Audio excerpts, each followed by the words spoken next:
got a couple of things to contend with. A couple of injuries to contend with. Danny Kerman's having an operation on a cartilage today.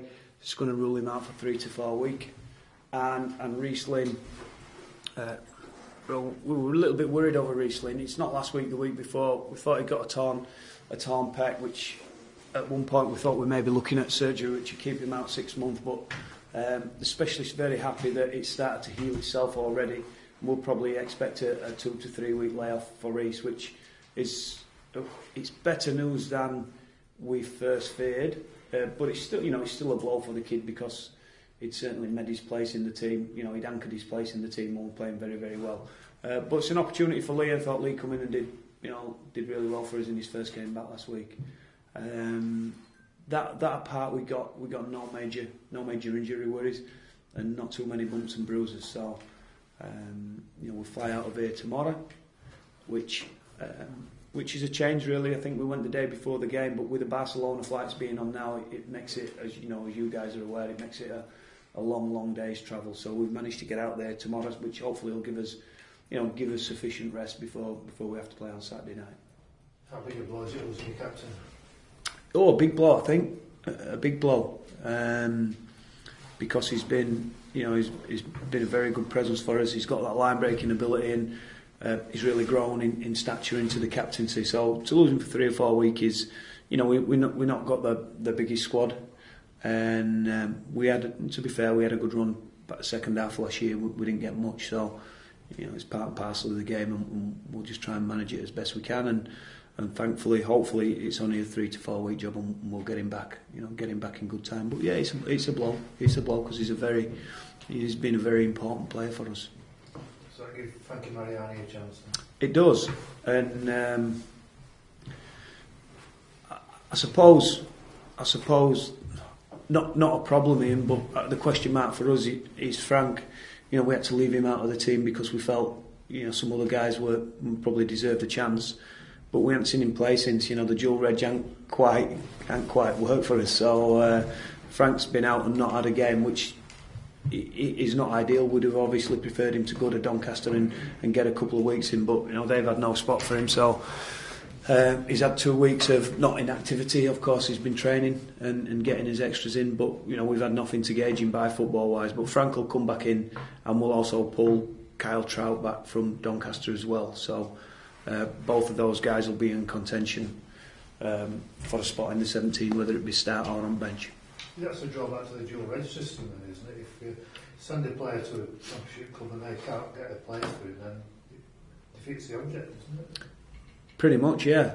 Yeah, pretty much. I think, I'm really appreciative of where the championship clubs are coming from. They want their own identity and they don't want blokes in for a week and out for a week. And, nor would I expect them to,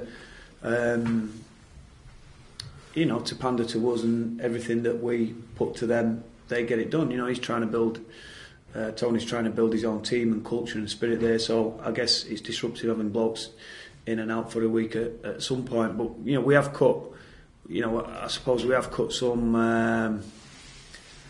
not deals, but some compromises here and there on who we play and when we play. But unfortunately for us, last week when we needed Frank and Vinnie Mellis to get a game, they couldn't squeeze him in. So I think there's positives to the dual reg, but I also think there's quite a few negatives to it as well. And I suppose my biggest concern for the game is whichever way we do it, we are driving some players out and away from the game. In that, say we do give them Frank and Vinny, that's another 2 of their guys that are not going to get any rugby league this week. And the lack of a reserve grade competition is I think leaving too many people and players on the sideline every week and depriving them that opportunity to play. Hopefully in time, it's still early season, and I suppose as injuries occur, that's when it'll be of real benefit to the dual registration clubs that, they'll cover their injuries by pulling in full-time players rather than having to go out and find guys and retrain them up and things like that and hold on to them contractually. So, there's some positives to it in that regard, but at the moment, early season, when everybody is, he's fairly fit and ready to play, Matty Wilde, Vinnie Mellors and Frankie have been three guys for us that played very little this year, and that's a not a great situation. It's one that I can't do a lot about, unfortunately. There's no way we can loan Frank out and let him go for a month because, as we've seen this week, we need him. It's going to feel a bit strange this week, coaching against players that you're coaching with come the end of the season. No, not really. No, not strange at all. And we know the Catalans guys. It's good, really. It's good for me to have a very close look at them. And we've done that. And one of the things I've had to do, I suppose, behind the scenes this week is put the 40-man squad together for France to announce at the weekend. So I've spoke with the rest of the French staff over there, and we've managed to do that. And it's fair to say that quite a number of the guys that will be playing at the weekend, in fact most of them will be in the squad. So it's been good from that respect to have a look at them. But at the same time, my focus on watching Catalans has very much been about how hopefully we're gonna put a good performance in against them this week. The France not got a Preseason game. No.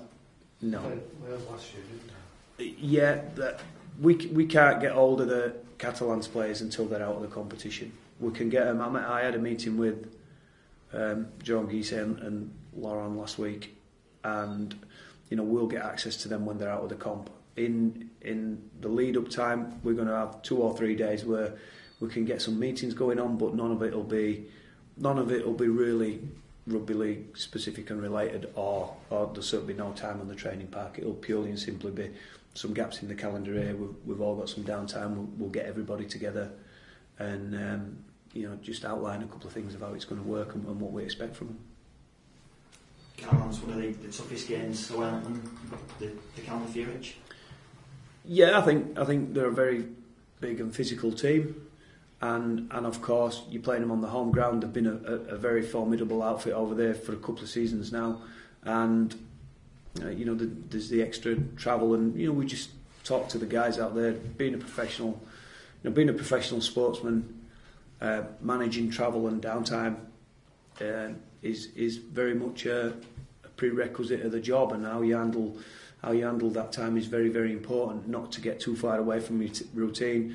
Don't spend too much time sleeping more than you would. Don't spend too much time eating more than you would, and time in your rooms, but having that ability to manage your time and I guess kill your time efficiently. We didn't have that luxury last year because we went really late, and we were more worried about recovering them from the travelling time, but this time we're going a day early, so we have got some sizable elements that we've got to manage. But at the same time, I also feel that you can utilise that time, and I think we're the type of group that actually does thrive on this sort of time together. We use it in a very positive way to try and do little things in there to pull the boys together, and they really enjoy one another's company, and getting out and training in a different field, on a different field in a different country, still puts a spring in your step. It's a good trip to make, and the positives far outweigh the negatives. But certainly, the challenge that we're going to get from a team that I know would have been fairly disappointed with what they turned out last week. That's not taking anything away from the opposition because they were pretty good, but they probably feel that they were a little bit under par last week. I think you slept with the improvements last week. Obviously the result didn't go your way, but yeah, I did. You're really disappointed.